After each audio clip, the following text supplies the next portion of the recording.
제발 MZ스럽고 싶은 대학생들의 신문화 탐색기 트집입니다. 벌써 특친쇼로도 11번째 인사드리는 것 같은데요. 안녕하세요. 수연입니다. 안녕하세요. 상윤. 은지, 소영입니다. 네. 오늘은 트렌드에 미친 쇼답게 좀 트렌드한 것들을 영업해 보려고 하는데요. 뭐죠, 상윤 씨? 바로 한강 컬렉션입니다. 아! 네, 정말 박수칠 만한 이런 작년 말에 한국 문학계에 엄청난 사건이 있었잖아요. 맞죠. 바로 소설가 한강의 노벨문학상 수상이었습니다. 맞습니다. 한국 작가 최초는 물론 아시아 여성 최초 수상이라는 기념비적인 쾌거였는데요. 이후 한강 작가의 책이 불티나게 팔리면서 독서 붐이 있는가 하면 붐. 한강 작가가 언급한 노래도 역주행하는 등 일명 한강 신드롬이 일어났었죠. 신드롬. Yes. 네, yes. 저도 그때 한강 작가가 언급했던 악뮤 노래도 다시 꺼내 듣고 책도 진짜 시리즈로 다 사가지고 정독하고 했던 기억이 있습니다. 저는 특히 노벨 주간 강연이 참 인상적이었어요. 아, 당시 한강 작가는 빛과 실이라는 제목으로 강연을 했죠. 네. 어떤 과정과 루틴으로 글을 쓰는지, 어떤 생각을 하며 글을 쓰고 글을 통해 어떤 질문을 던지고자 하는지 엿볼 수 있어서 좋았어요. 무엇보다 작가가 쓰는 연설물이라 그런지 정말 구성이나 문장 하나하나에 감동이 있었습니다. 진짜요. 저는 특히 세계는 왜 이토록 폭력적이고 고통스러운가, 동시에 세계는 어떻게 이렇게 아름다운가 라는 이 문장이 제일 좋았는데요. 맞아요. 몇 권 안 되지만 제가 읽었던 한강 작품들이 뭔가 하나로 딱 꿰어지는 느낌이었습니다. 맞아요. 늘 폭력과 고통이 담겨 있지만 다시 사랑으로 귀결된다는 그의 작품 세계를 알고 나니까 책을 읽을 때도 깊이감이 남달라지더라고요. 네. 그렇죠. 그래서 이번 특친쇼 한강 컬렉션에서는 알고 읽으면 더 깊어지는 한강 작가의 작품들을 한 권씩 맡아 영업해 보려고 해요. 오늘 순서는 상윤, 수연, 저 소영 순으로 가보겠습니다. 으아. 상윤 렛츠고. 어떡해. 네.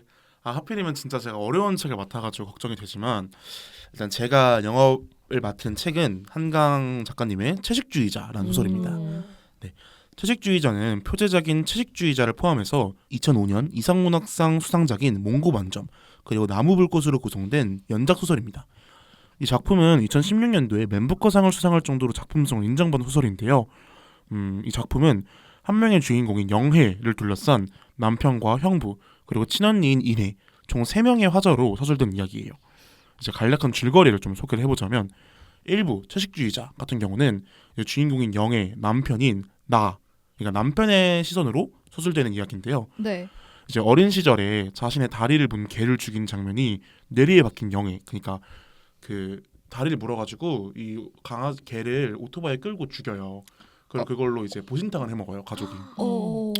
그래서 그게 꿈에 나타난 거예요. 이제 시간이 지나가지고 어린이 됐을 때 그 끔찍한 꿈에 사로잡혀가지고 그때부터 육식을 멀리하기 시작하는데요.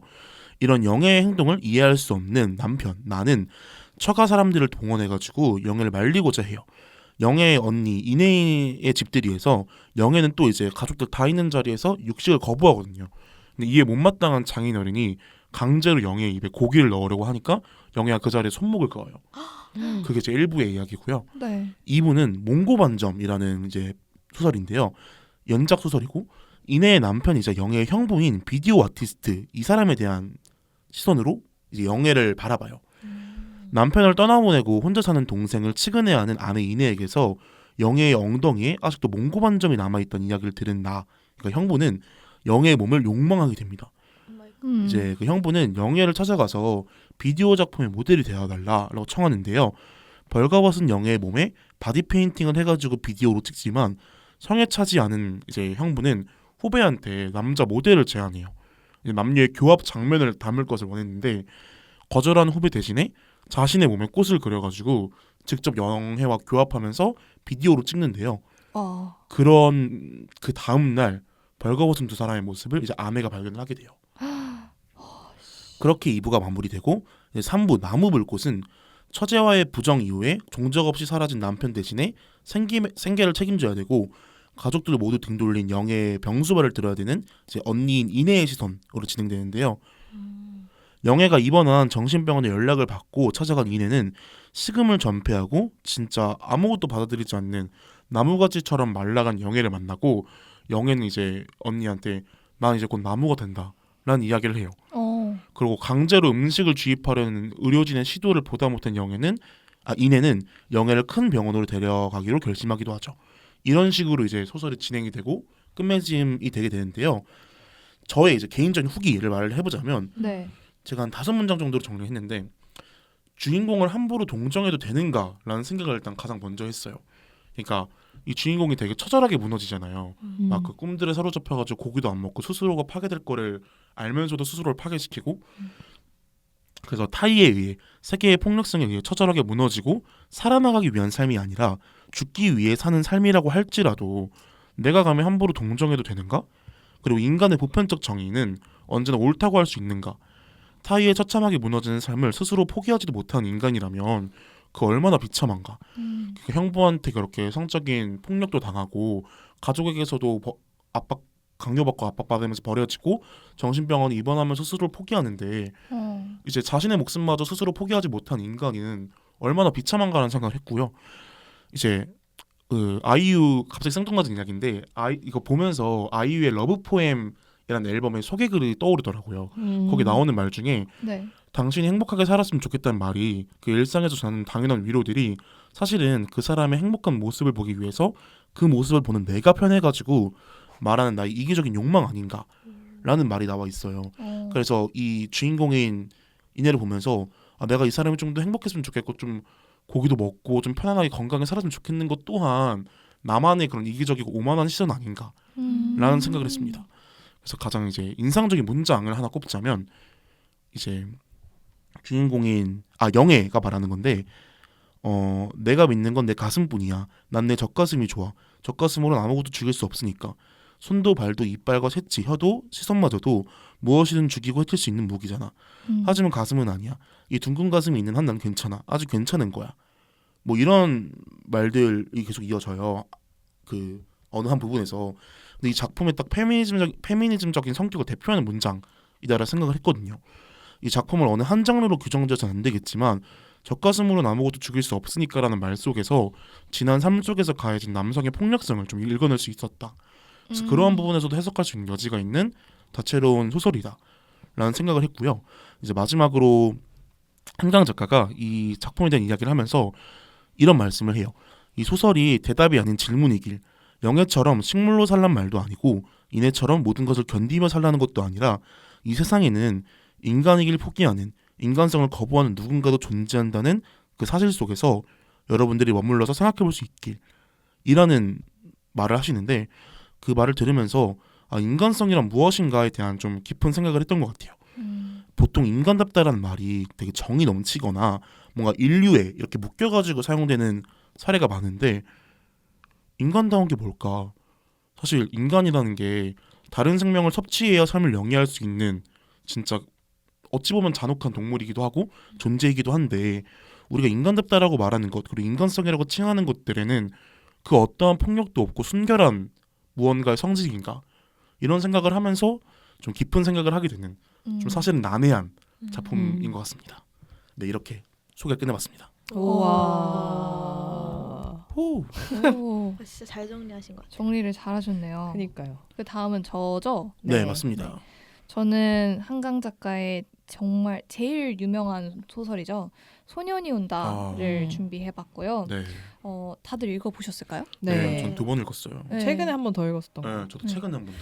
그래서 저는 아까 상윤 씨가 소개해주셨던 것처럼 막 각 장마다 소개 줄거리를 막 정리하진 않았고 간략하게만 준비해봤습니다. 네. 일단 이 책은 다들 아시다시피 1980년 광주 민주화 운동을 배경으로 쓴 소설이고요. 네. 이제 광주 민주화 운동 그 자체만을 조명하기보다 그 이후의 상처까지 함께 다양한 시각에서 조명하면서 잔혹한 폭력 속에서도 인간의 존엄성과 기억의 중요성을 보여주고 있는 작품입니다. 그래서 노벨 문학상을 받지 않았나 싶더라고요. 네. 간략한 줄거리를 먼저 설명을 드리자면 1980년 5월 18일 주인공인 중학생 16살 동호는 5.18 광주 민주화운동 시민군 희생자의 가족을 찾아주는 일을 돕는데요. 네. 그러다가 동호 역시 계엄군의 총에 맞아 목숨을 잃습니다. 여기서 주인공 동호의 캐릭터는 실제로 계엄군의 총탄에 맞아 숨진 광주 3고 1학년 문재학 열사의 이야기를 바탕으로 하고 있어요. 네. 또 광주교육청의 자료에 따르면 당시 계엄군에 의해 목숨을 잃은 청소년은 초등학생 1명, 중학생 5명, 고등학생 12명 등 총 18명이나 되기 때문에 역사적 사실에 기반하고 있고요. 책을 읽고 나서 알았던 사실 중에 좀 제일 충격적이었던 거는 네. 5.18 당시 광주 인원은 40만 명이었고 광주 시민을 진압하기 위해 군인들이 지급받은 탄환만 해도 80만 발이었다고 합니다. 와. 그만큼 진압에 정말 적극적으로 국가적으로 나섰던 거죠. 그리고 이 책을 좀 자세하게 설명을 드리자면 네. 이제 5월 18일부터 열흘간 있었던 광주 민주화 운동 당시의 상황과 그 이후에 남겨진 사람들의 이야기를 정말 철저하게 고증, 취재를 통해서 이야기를 썼다고 하는데요. 네. 이 책은 이야기를 시작으로 각각 장마다 다른 사람의 이야기를 담고 있어요. 시점도 다르고요.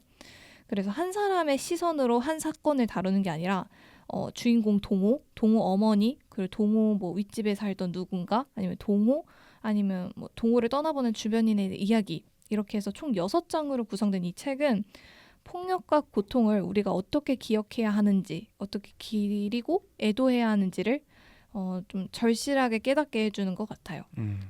시 3문 문체라고 해가지고 확실히 각 인물별로 생각하는 그런 감정 포인트들이나 후회하는 말들도 엄청 절절하게 느껴져서 네. 제가 정말 그런 경험을 한 것 같은 그런 생각이 들 정도로 정말 몰입을 잘 할 수 있게 적어주신 것 같고요.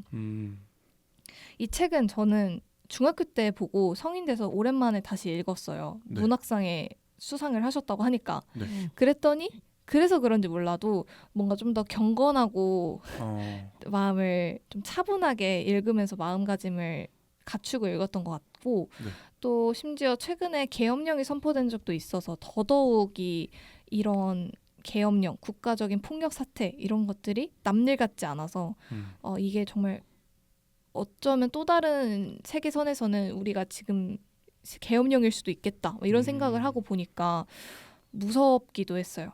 그래서 우리가 누리는 이런 민주주의를 미루는데 수많은 피와 눈물들이 있었겠구나 이런 걸 체감을 하면서 과거를 애도하고 결코 쉽게 생각하면 안 되겠다 이런 생각을 다시 한번 마음을 먹었던 것 같고 네. 저는 그 영화 얘기를 잠깐 하고 싶은데 한때 그 영화 서울의 봄이 극장에서 상영할 때 다들 막 사람들 나와서는 화가 난다, 기분이 이상하고 찝찝하다 막 이러면서 그랬었잖아요. 네. 근데 이 영화도 그렇고 이 책도 그렇고 사실 제가 이런 시대를 실제로 살아본 것도 아니고 교과서나 아니면 관련 문헌들을 통해서 그냥 간접적으로 이런 일들이 있었다, 이런 피해가 있었다 이런 걸 함에도 불구하고 이 감정 자체가 무거워지고 무력감이 너무 심하게 다가오는 거예요.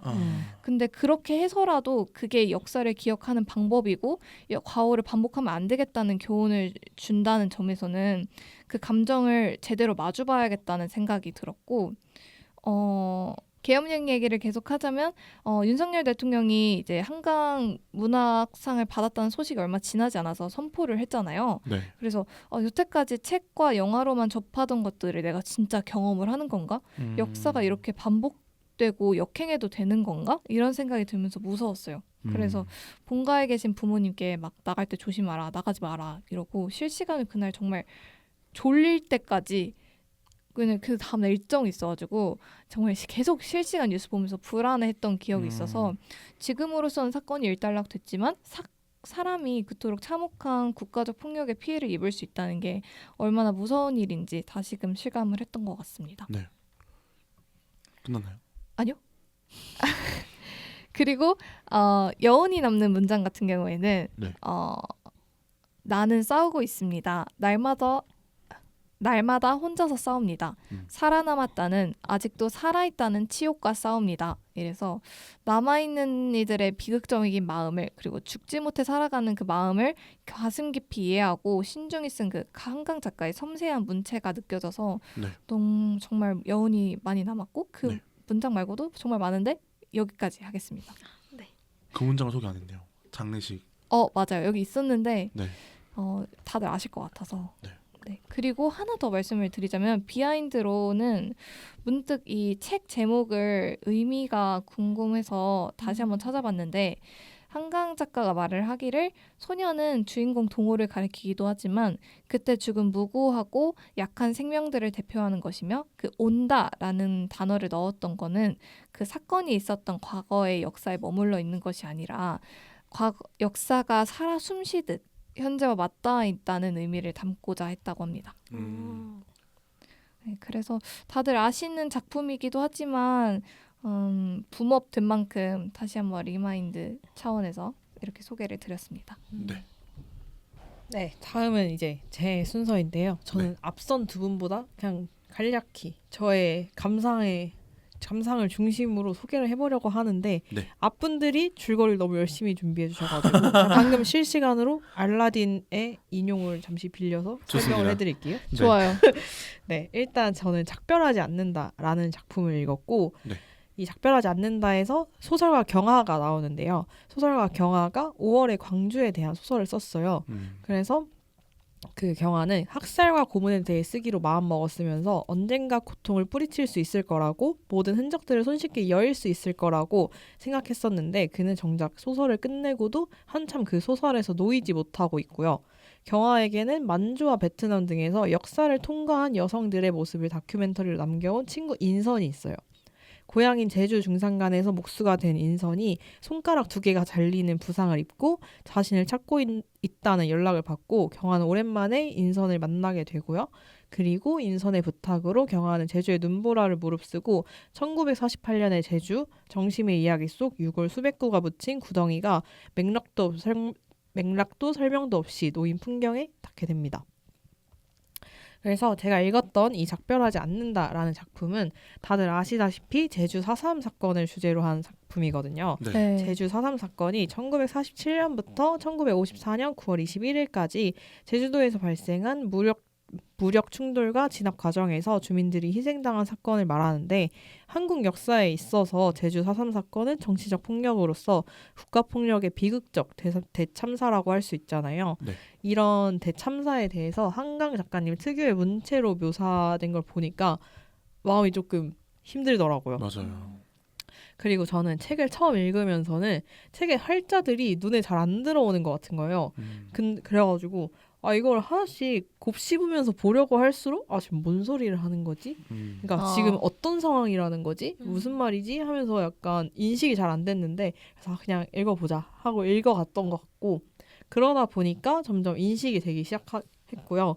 책에서 계속해서 눈이라는 소재가 언급이 되거든요. 네. 네. 근데 저에게 그냥 개인적으로 눈이라는 소재는 되게 설레고 하얗고 약간 이런 존재로 평소에 다가와서 인식하는 게 강했는데 책에서는 이게 삶과 죽음을 구분하는 매개체로 작용을 하거든요. 네. 그래서 눈을 덮인 시체에서 눈을 닦으면서 그게 가족인지 시신을 확인하는 자매가 나와요.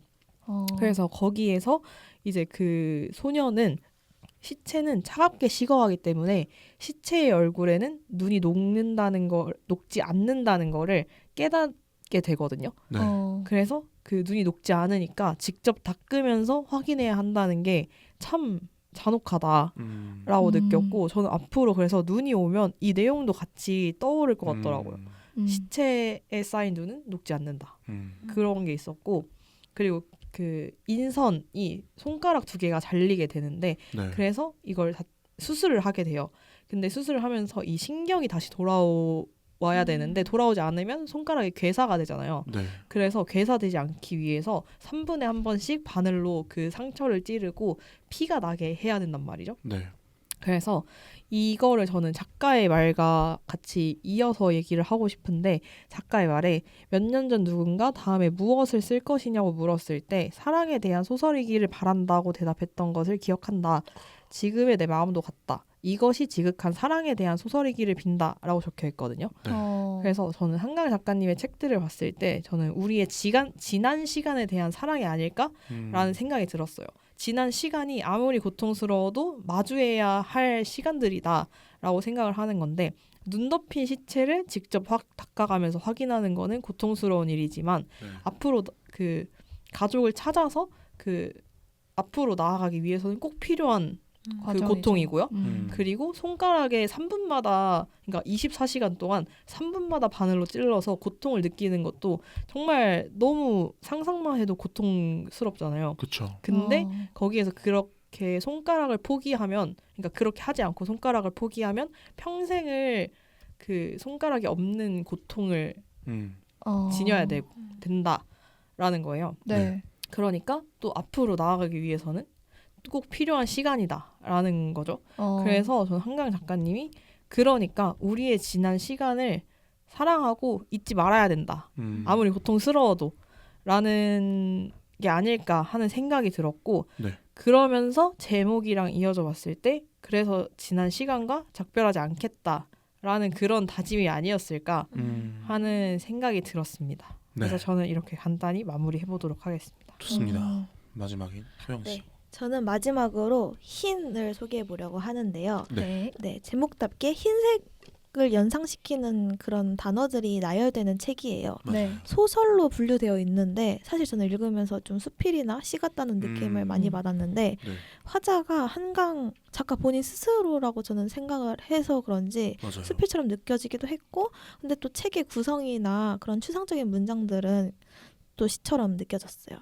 굉장히 그래서 그런지 좀 어렵기도 했는데 이 책이 또 기승전결이 있는 그런 소설이 아니었어요. 그래서 그냥 전반적으로 저는 이 책을 나는 어떻게 해석했는가 뭐 나만의 어떻게 느꼈는가 느끼는 감상 포인트 이런 거 중심으로 소개를 해보고자 합니다. 네. 일단 먼저 이 책의 흰이 흰색의 흰인데 이 흰색을 말할 때 한국어로는 하얀과 흰 이런 두 가지 형용사가 있는데 네. 그 중에서도 작가는 흰은 마냥 깨끗하게 느껴지는 하얀과는 다르게 삶과 죽음이 소슬하게 함께 배어 있다라고 표현을 하더라고요. 그래서 그런지 책이 삶과 죽음, 사랑과 폭력, 기억과 추모 뭐 이런 것들이 좀 흰색의 단어들, 물체들 혹은 어떤 감정이나 단어 이런 것들로 그려진다고 느껴졌어요. 이제 작가가 겨울이 아주 긴 곳인 폴란드로 단기 이민을 가면서 이 책을 쓰기 시작했다고 해요. 네. 그래서 이 책의 분위기가 굉장히 겨울겨울하고요. 맞아요. 특히 이 책의 배경이기도 한 폴란드 바르샤바에 대해 다룬 챕터가 있어요. 흰 도시라는 편인데 네. 거기에서는 보면 독일 나치를 몰아내고 시민 자치를 이뤄낸 곳이라고 이 바르샤바를 표현하더라고요. 네. 그런데 이제 독일 나치가 본보기로 이 도시를 쓸어버린 거죠. 그래서 이제 거기에 굉장히 오래되어 보이는 건물이나 뭐 다리 이런 뭐 건축물 이런 게 있더라도 사실 그거는 진짜 쭉 유지된 게 아니라 사실 재건된 거라고 해요. 근데 이 내용이 이 책의 가장 핵심 소재이기도 한 화자의 언니와도 연결되어 있어요. 네. 이제 이 화자에게는 세상에 태어나자마자 바로 그날 죽은 언니가 존재를 해요. 맞아요. 그리고 줄곧 언니가 사라졌기 때문에 자신이 세상에 태어날 수 있었고 언니가 만약에 세상에서 사라지지 않았더라면 즉 죽지 않았다면 나는 태어나지 않았을 것이다. 왜냐면 나를 안 나왔을 테니까. 그렇죠. 그래서 나치에 의해 사라져버린 도시 그리고 재건된 현재의 바르샤바의 모습이 곧 사라진 언니 그리고 그로 인해 태어난 나로 이제 연결되는 거죠. 네. 그러니까 죽어서 세상에 사라진 언니 덕분에 언니의 몫으로 살고 있으니까 나도 언니의 눈으로 세상을 보고자 하고 그것을 통해 본 적도 만져본 적도 없는 언니와 만나고자 노력을 합니다. 네. 그러니까 다시 말하면 내가 언니의 재건인 거죠. 화자한테는. 네. 네. 그래서 그런지 책이 앞서 말했던 삶과 죽음, 사랑과 폭력, 기억, 추모 이런 것들과 계속 연결되어 있는 것 같아요. 네.